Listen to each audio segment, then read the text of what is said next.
So today is Facebook Gaming, episode 4, A New Hope. Help us, Andrew Perrin. You are our only hope. No, not the only hope. So I wanted to start the research series where I can begin to talk about our findings here on Facebook Gaming. And there's a lot to unpack. And I need to bring in AWOL's findings too. So, we're not going to probably have him again until Monday. But I wanted to start early because before I even get into like the weeds on what we've unpacked in terms of research, I have 2 huge announcements that hit the news slots here, and I finally have a setup here I can show you guys. Facebook is actually still gunning and gaining more territory, and they've been working on this pretty tough, and you can tell by the news this week. 2 days ago this dropped. Facebook Gaming expands their availability of key monetization tools, and they're actually adding a brand new tool format for creators to make money. Let me go through this real quick.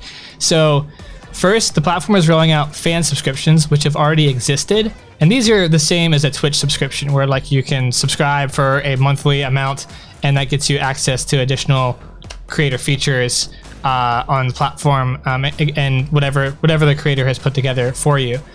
And they've lowered the requirements for this. So before, the requirements were quite high. Now they've lowered it down to 250 returning weekly viewers, right? And I'll show you guys what that looks like, how achievable that will be by going into some of my own data that I found. But for now, let's just skim through this real quick. So fan subscriptions allow viewers to support creators with recurring monthly payments of $5 in exchange for exclusive perks. The Level Up program, if you guys haven't been through our previous episodes, is the initial first program that gets you into Facebook Gaming, which also allows creators to monetize real-time tipping tool stars. That's where you get the first monetization option. And so it looks like they've reduced requirements on this stuff all around. So their program is evolving, and this means that they're opening up the floodgates. They're ready for more creators to come in, right? In addition to this, and this is a good article, I recommend reading all of this, but for the purposes of this episode, I'm going to fast forward down to live breaks here. And finally, Facebook shared that it's working on a new ad format dubbed Live Breaks, which will allow creators to temporarily step away from their streams for a stretch or a snack break, all while continuing to keep viewers engaged. Live breaks are manually triggered by the creators and can be 60, 90, or 120 seconds in length. The format blends creator-generated content, such as play highlight reels, with ads, okay? So these can be more engaging ad breaks than just ads, because they can have some of your content there, and it allows you to stream longer and to get more revenue by interspersing your stream with interesting content that is advertisable when you take breaks. And that way you can take breaks. I think a lot of streamers coming from Twitch feel like, a break can hurt, especially in the beginning, because that's when you lose concurrent viewership during breaks. They're not wrong, smaller. Yeah. So yeah, this was huge news, and this means that Facebook is still working on their feature set, and they're thinking about new, different, innovative type of monetization features, which I personally think is sorely needed in the live streaming space. I mean, everyone's just kind of copying Twitch and doing the same stuff that Twitch is doing. Why are we not coming up with like new creative ways for creators to make money? This is a welcome thing, in my opinion. What do you think on this, Ross? Yeah, I think it's great. Is there anything really out there right now that can compare to this in like any shape, way, or form? I mean, Twitch has. They have some bells and whistles. Yeah. It's ad breaks. They aren't. This is like an evolution of a normal ad break, right? So it's not like a completely new, innovative feature. It's just they've edited it so that it's something a little bit different, and so that it has some of the creator stuff in there too. Because I think they realize if the creator walks away and they're just throwing 3 or 4 ads at people, they're not going to stick around. So Facebook is thinking like, let's allow the creator to mix their own content in there so that they can maintain some viewership. That'll be better for the advertisers. It's a win-win. Yeah, absolutely. So it doesn't say when this is coming, but it says they're working. They just announced that they're working on this, and I imagine it'll be released to their top tier people and then eventually it'll roll on down from there. But typically, I think what we've learned just from doing this enough, typically when they say they're working on it now, that means it could be next year before we see it. Yeah, I think before like the common streamers see it, it could be a while. We might be seeing the features on some of the top creators there, but not be as accessible really cool for a while. Okay, so quickly, let's jump back over here. There's other news, and this wouldn't seem very big, but I don't know anything about this TikTok star. Maybe you guys do.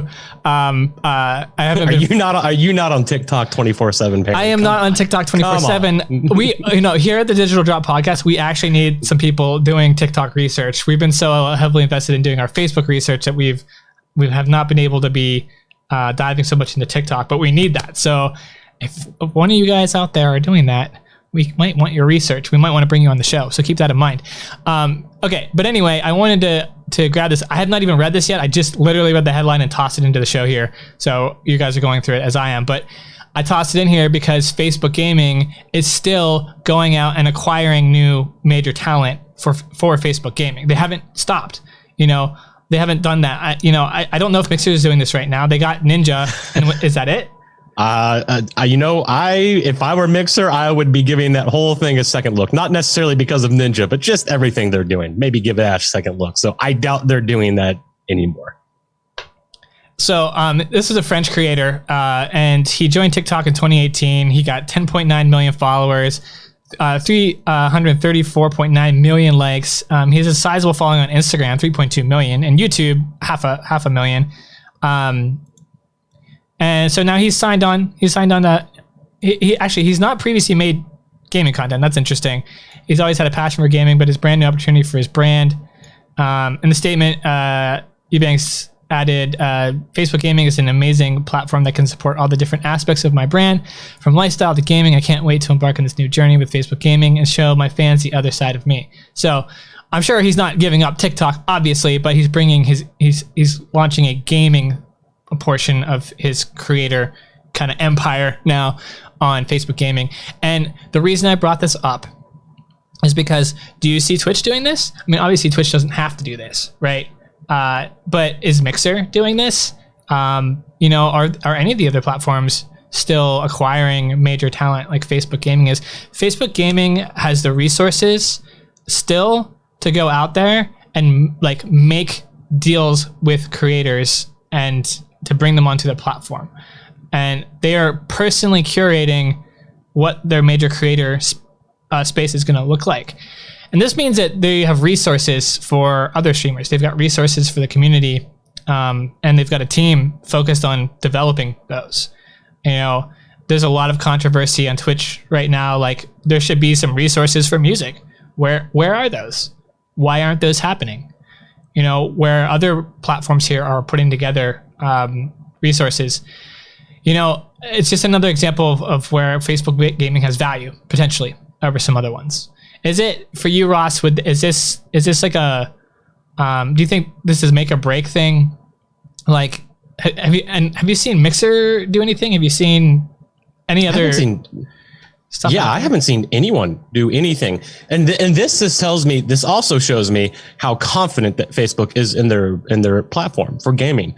That they're actively going out and recruiting people to be part of it. And on top of that, they're recruiting people who don't even have a gaming brand yet, that are just really good creators. So that shows me they have a lot of confidence in their platform. That shows me they're still working on a lot of things, because the platform they have now, in order to bring creators on, it's going to be a more difficult sale. But if you can say, hey, here's what we're working on, and provide like a list, show them these people that they're trying to bring on, all the new aspects that they're going to be launching in coming years for Facebook Gaming, I really think they're onto something here. And I wouldn't be surprised now that Facebook, we've been talking about this for like a year, how they're slowly kind of coming into it and starting to do it and stuff like that. We're talking about Facebook recruiting people. So I think that, I would not be surprised even if Twitch, probably not anytime soon, but, maybe in the coming years, they start taking a very similar approach. Because Facebook, what's going to end up happening and now we know that it's not just going to be their big gaming creators. They're going to come after some of the big people on Twitch from the just chatting stream. They're going to try and get everybody over. So eventually, if what Facebook gaming has coming out down the road in compared to what they have right now and stuff like that, Twitch may be in a situation where they absolutely have to start taking the same approach that Facebook gaming is when it comes to bringing in exclusive streamers. Yeah, I think it'll be a while, but I would love to see there be real competition for Twitch, like actual competition. And it seems like right now, YouTube isn't really there as a main competitor. They have a different niche, right? They have the video niche. But Mixer really hasn't been competitive either. So the only thing we have is Facebook. Right. And one sec, I'm losing my voice. Oh, no, you're good.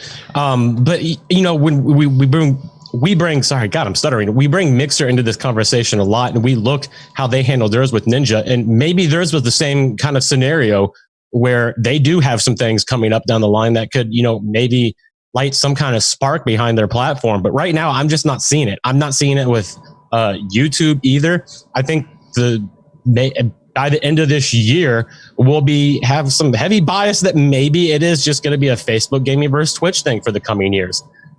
Just going to have to see how it all plays out. But right now, I mean, my question is, why aren't people experimenting with Facebook gaming? What do you have to lose at this point, especially seeing with what you and what AWOL are doing, and now what they're doing with bringing on exclusive streamers?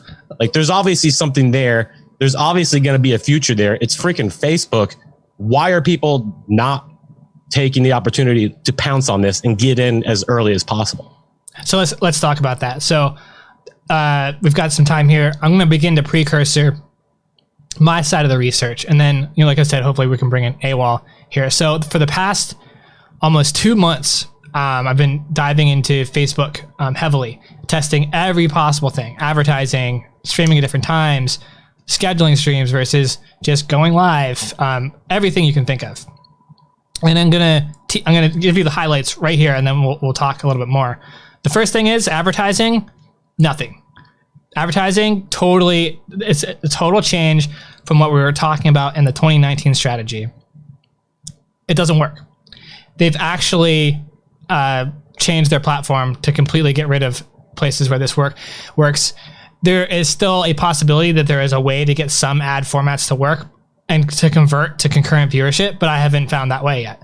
And I don't, from what I can tell, it looks like Facebook is vehemently against it. They've actually gone through and programmed out any ways of gaming that or doing anything like that. And you have to get whitelisted to be able to advertise streams in the first place. So advertising to get ahead is actually out. The only thing advertising is good for is to meet the minimum page-like requirement to get and as a level up creator, and that's it. That's the only one. So for now, I'm still going to keep testing this and find something, but it doesn't look like there's anything there. The second thing is there is organic growth still, and there's particular organic growth in multiple different places. But what we're finding is it is actually better now in places where the games are more popular. Whereas before we were probably giving the advice of pick a game that is maybe not listed to get organic, which you still do get organic.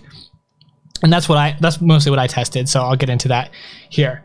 Let me just show you guys some numbers. So this is just my performance just from, actually let's just go.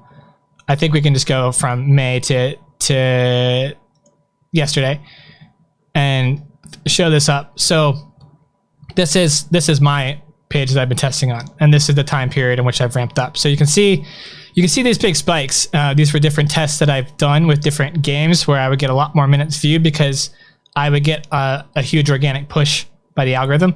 But then you can see it kind of plateau over here at the end. This is where I began to be doing a more steady strategy of regularly streaming a single game. Star Citizen is one that I used in my tests. Okay. All my numbers are going through the roof because this is going from complete inactivity to activity.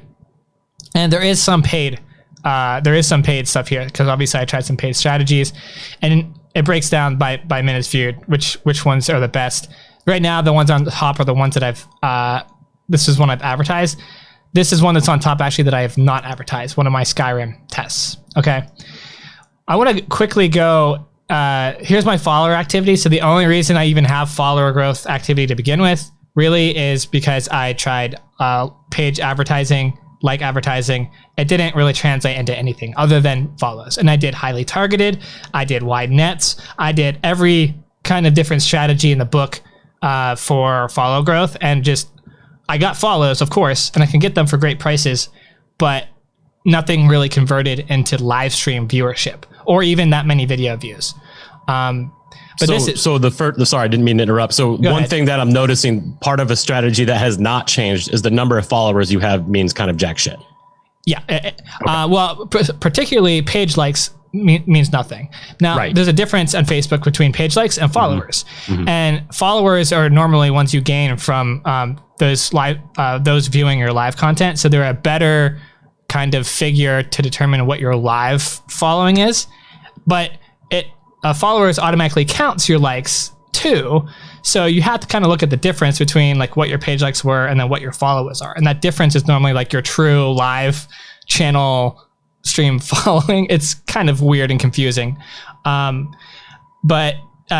so here on returning viewers, this is the most hopeful thing. So in a lot of my tests, and let me actually maybe I can bring this up for you guys from a different tab here and compare it. So I did a restream strategy, and this means I use restream.io to stream regularly to Twitch, Facebook, Mixer, Twitter, and occasionally YouTube. A lot of YouTube in the beginning, but then I stopped doing YouTube as much.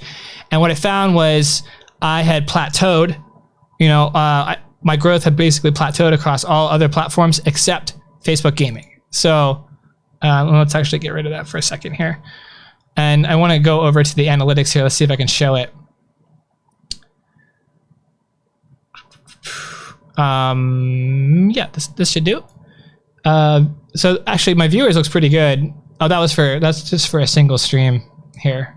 One of the nice things about Restream.io is it gives you combined data analytics for all of these. So let's just do past 12 weeks, I think, and let's load this up real quick.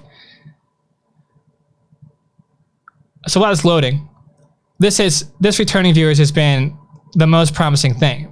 Every week that I'm streaming, and since I've stayed consistent, I get more and more people coming back per week to view my content. And this has been going up, even though it might seem like my concurrent viewership plateaus or even decreases sometimes, the number of returning viewers increases. And this is a huge metric to have because this means that I'm engaging specific viewers and they're coming back to see the content. Maybe they don't catch a live stream, but it's very likely at some point that they will. And returning viewers, if you guys watch here, returning weekly viewers. So if I get this number to 250, I can get fan subscriptions. So they are measuring your ability as a creator by your returning weekly viewers. So this section right here, let me use my AWOL pen tool here. This section right here is huge because this is what, YouTube's got its audience retention as its kind of denotation of how well you're doing in the algorithm. Right now, Facebook Gaming is pointing to weekly returning viewers. And mine, even though my strategy may seem to plateau or not be doing that great, this, according to Facebook, is doing phenomenal. And so I am doing actually pretty well in the algorithm, even though I'm streaming a game that's pretty much not streamed. It's not a popular game. And I'm really only getting a concurrent viewership sometimes of 2 to 3 people in my streams. And I only stream for 2 hours a day, Monday through Friday. So I don't have a particularly heavy viewership schedule. What I tried was an advertising strategy that went for through plays. I'll get that right, which is 15 seconds of a view on a video. So instead of doing growth advertising for page likes, I started just advertising my live streams for through plays.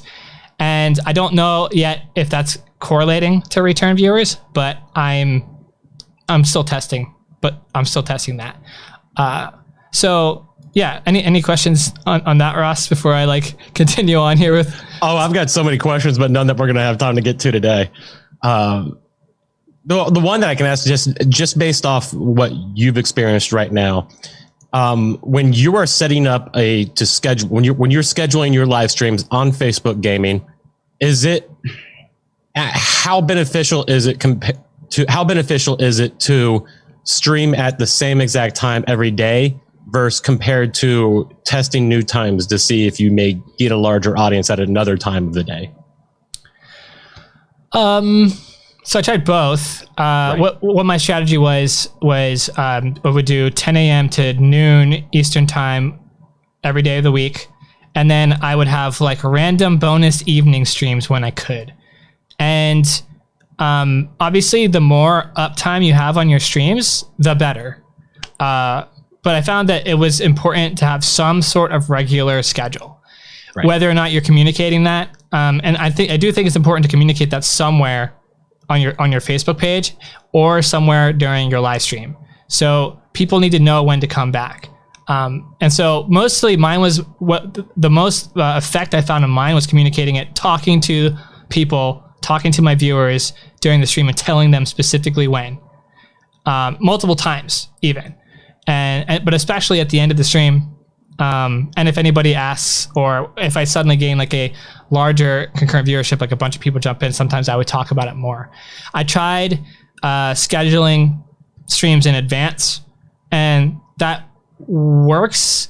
I actually didn't see much of a change in terms of viewership by doing that.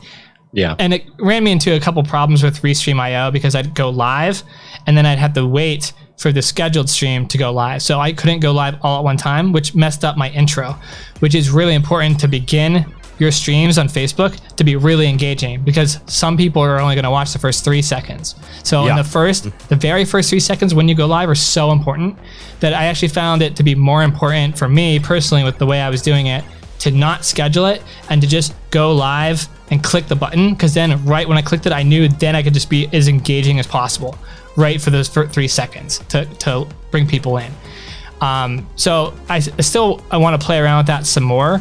Facebook itself recommends on their creator level up creator like base page that you should schedule out your streams and advertise the schedule. I do agree with that. I would say do that in some way. The more places you do it, probably the better. But I found that while I'm pretty small, at least doing it verbally is like the basic requirement. So at least be doing that. Yeah, I mean, this is, you can see the growth. Like I said, the minutes viewed here is basically to a degree plateaued, but it looks like it's kind of spiking up right now. So I'm going to continue to do Star Citizen live stream tests. We're going to have a lot more to unpack here. This is like just the beginning, guys. There's so much more to talk about. Like there's so many more things I've looked at. Like I specifically looked at like gimmicky ways to be able to advertise live streams and like what happened with that compared to last year that we'll get into. This isn't even talking about AWOL's experience and what he has run into and what he has discovered. So we're going to be unpacking all of that. This is just kind of like a tease today. But I wanted to go through the news. You know, these headlines today were really, really positive for me to see these developments happening. And I wanted to talk about Facebook gaming again today. I've been holding off on it. I just couldn't do it anymore. Nope, makes total sense. And the reason we talk about it is because we can read the writing on the wall. We do this for a living. So we're talking about it. And obviously, based on our YouTube views and everything like that, people are looking it up. People are looking to talk about it. So maybe now is the time to jump in and try and get a head start on this, upcoming, well, it's not even upcoming, but it's still a considerably new platform, and see if maybe you can gain some headway that you haven't got on YouTube or one of the other platforms. As always, you can watch all of our replays on YouTube. We post them all after the show, or if you want just the audio version, you can go find that on iTunes, Google Podcasts, Spotify, iHeartRadio, anywhere podcasts are available. So get out there, start creating, and have a fantastic day.